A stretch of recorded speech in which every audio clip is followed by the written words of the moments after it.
শেখ হাসিনার নেতৃত্বে মহাজোট ক্ষমতায় আসার পরেই বিদ্যুৎ খাতকে অগ্রাধিকার দিয়ে পরিকল্পনা গ্রহণ করে সরকার।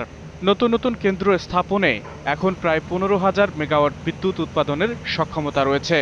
ভারত থেকে আসছে আরও 600 মেগাওয়াট। এর পরেও রয়েছে ঘাটতি। আবাসিক ও শিল্প বাণিজ্যে বর্তমান গ্রাহক সংখ্যা 2,22,00,000। আবাসিক খাতে প্রতিদিনই আসছে নতুন সংযোগের চাহিদা। ঘাটতির কারণে ব্যাহত হচ্ছে শিল্পোৎপাদন। সংশ্লিষ্টরা বলছেন, বিদ্যুতের উৎপাদন ধারাবাহিকভাবে বাড়লেও চাহিদামতো সরবরাহ নিশ্চিত করা যাচ্ছে না।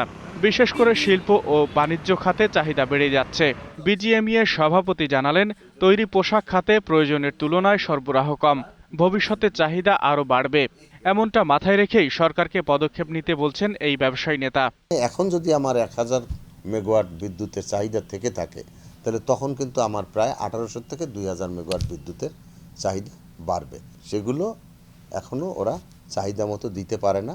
বিদ্যুৎ উন্নয়ন বোর্ডের তথ্য বলছে, 2021 সালে বিদ্যুতের প্রয়োজন হবে 24,000, 2030 সালে 40,000 এবং 2041 সালে 60,000 মেগাওয়াট।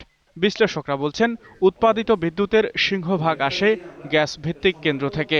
এ কারণে ভবিষ্যতের সংকট মোকাবেলায় সরকারকে টেকসই উৎপাদন ব্যবস্থা নিশ্চিত করার তাগিদ দিয়েছেন এই বিশেষজ্ঞ। পাওয়ার সিস্টেম মাস্টার প্ল্যান আছে, সেখানেও সেই মিশ্রণের কথা বলা হয়েছে। জ্বালানি মিশ্রণ অর্থাৎ কয়লাও থাকবে, তেলও থাকবে কিছু, এবং নিউক্লিয়ার থাকবে, এবং একই সাথে গ্যাসও থাকবে। তো এগুলো মিশ্রণের মাধ্যমে একটা গ্রহণযোগ্য পর্যায়ে বিদ্যুৎ উৎপাদন খরচটাকে রাখা, এবং সেখানে হচ্ছে সবচেয়ে বড় চ্যালেঞ্জ।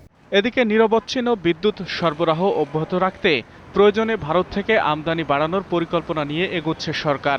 বিদ্যুৎ উৎপাদনে খরচ বাড়লে দামও বাড়বে সমানতালে, এমন উল্লেখ করে প্রতিমন্ত্রী জানালেন, মাথাপিছু আয় বাড়লে গ্রাহকদের জন্য বিদ্যুতের মূল্য সহনশীল হবে। বিদ্যুতের কস্ট ডেভেলপমেন্টের সাথে সাথে অ্যাডজাস্টমেন্ট করা হবে, সুতরাং তারা কোনো কিছু ফিল করবেন না যে ইনকামের সাথে যখন এটা অ্যাডজাস্টমেন্ট হতে থাকবে, এটা আগামী দিনে গ্রাহকদের কোনো সমস্যা হবে না। 15টি ব্যক্তিগত ও বাণিজ্যিক প্রতিষ্ঠান বিদ্যুৎ উৎপাদনের অনুমোদন পাওয়ায় ঘাটতি পূরণের সুযোগ সৃষ্টি হলেও জমি সংক্রান্ত জটিলতায় কার্যক্রমে গতি নেই। তবে প্রকল্পগুলো চালু হলে এ খাতে অগ্রগতির নিশ্চয়তা আছে বলে মনে করেন সংশ্লিষ্টরা।